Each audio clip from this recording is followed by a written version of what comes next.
O mundo é muito vasto e diversificado, e com tantas pessoas e ambientes diferentes, não é de admirar que nosso mundo seja cheio de mistérios. Embora os pesquisadores tenham feito um ótimo trabalho em desvendar alguns desses mistérios, muitos deles permanecem sem solução. Estruturas feitas por humanos primitivos compreensivelmente não são comuns.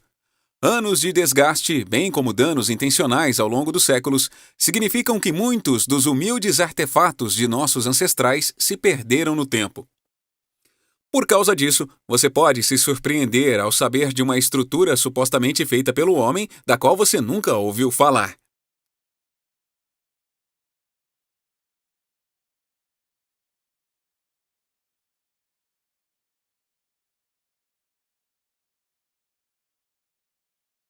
No entanto, a coisa mais misteriosa sobre esse personagem foi a relíquia que foi encontrada em sua tumba, um disco estranho de 5.000 anos atrás. Em 10 de janeiro de 1936, Brian Emery, um egiptólogo britânico interessado em escavar as áreas ao redor do Rio Nilo, encontrou o túmulo de um misterioso príncipe chamado Sabu. Nele encontrou um disco misterioso que contradiz a própria história. Depois de iniciar as escavações em Saqqara, cerca de 1,7 quilômetros ao norte da pirâmide de Djoser, Emery tropeçou em uma tumba de 7 câmaras. Na maior, Sabu foi enterrado junto com vários objetos funerários. No entanto, o que mais chamou a atenção foi um disco misterioso que na época estava quebrado. Eles tiveram que ter muito cuidado ao reconstruí-lo, porque o material era muito frágil. No entanto, o trabalho compensou. Para começar, era feito de xisto, uma rocha muito porosa e quebradiça. Por isso, a técnica utilizada tinha que ser precisa e muito cuidadosa. Para os especialistas, é extremamente incrível e até improvável que os egípcios de 5.000 anos atrás pudessem ter esculpido esse objeto, especialmente pelos detalhes muito particulares, impossíveis de fazer à mão. Acredita-se que era algum tipo de impulsor para uma bomba centrífuga. Havia também o fato de que, em algum momento da história antiga, o Egito era totalmente dependente da irrigação. No entanto, esta hipótese também não foi confirmada. Há outra hipótese igualmente válida, mas muito mais controversa. O famoso teórico Erich von Däniken afirmou que poderia ter sido uma réplica egípcia da unidade de uma espaçonave alienígena. Um objeto de outro mundo? Embora essa teoria tenha trazido muita controvérsia, vários especialistas tentaram dar uma explicação lógica para o disco de pedra, mas ninguém conseguiu realmente verificar nenhuma de suas teorias. Sendo esculpida em rocha porosa, tem grande tendência a descascar, ou se uma técnica ou ferramenta for usada de forma errada, ela se desintegrará completamente. Isso é o que a ciência deve resolver. Quem esculpiu aquele disco dessa maneira? As hipóteses sugerem que foi uma tentativa de replicar um objeto metálico observado. Além disso, deve ter sido de grande importância. É a única razão que explica por que estava no túmulo de um príncipe. O mundo é um lugar maravilhoso e confuso. O avanço da ciência e da história e a expansão do nosso conhecimento da Terra nos dá uma visão mais abrangente do nosso mundo do que nunca. Caso essa descoberta seja confirmada, ela poderá resolver uma das grandes incógnitas da arqueologia. Uma investigação encontrou alguns restos que podem pertencer ao mítico templo fenício púnico em Cádiz, no sul da Espanha. Hoje vamos dar uma olhada no que esta equipe de arqueólogos descobriu sobre o Templo de Hércules. Especialmente foi um doutorando americano, Ricardo Belizan, juntamente com cientistas do Instituto Andaluz de Patrimônio Histórico, que graças a fotografias aéreas teriam encontrado um edifício monumental no canal entre Chiclana e São Fernando. O Templo de Hércules foi um centro de culto na antiguidade e onde a lenda registra, há milênios, a sua construção em torno do herói e fundador de algumas cidades andaluzas.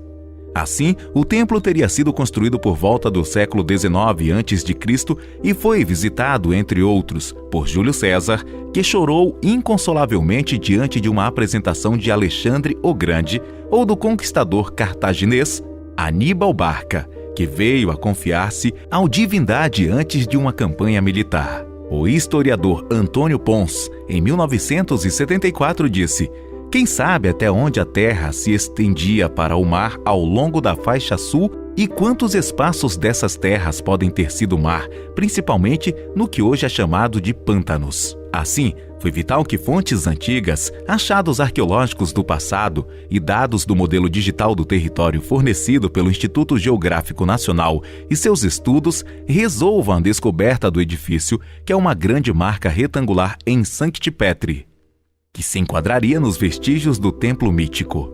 Deve ter dito que estes são dados preliminares que foram endossados por incursões não invasivas no território. Tudo isso ainda está sendo investigado para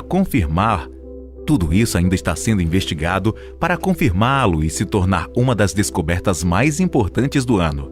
Acredita-se que o templo data da época da Guerra de Troia, do século XII a.C., tendo em conta que a cidade foi fundada em 1104 a.C.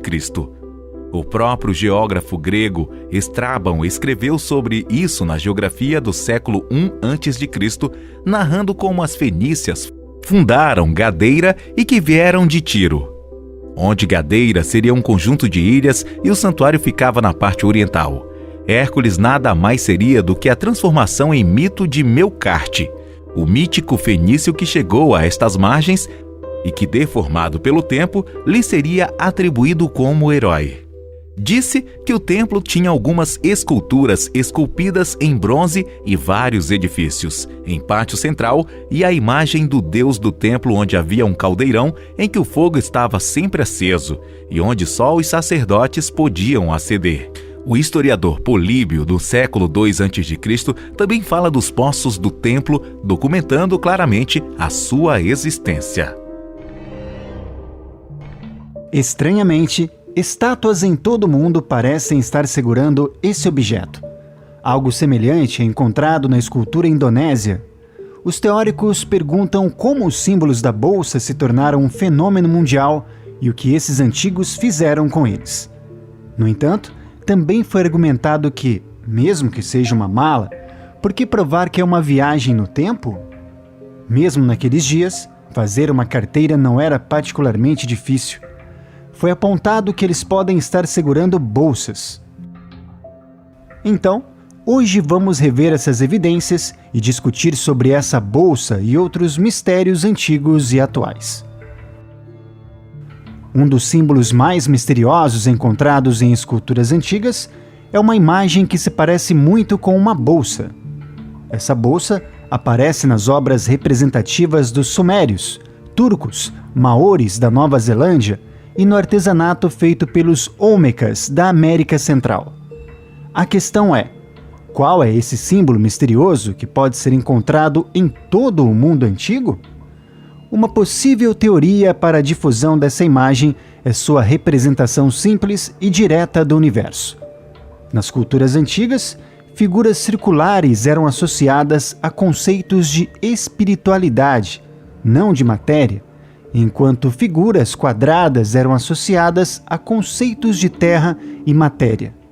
Como tal, as imagens são usadas para simbolizar a unidade da terra e do céu, a existência de elementos materiais e imateriais.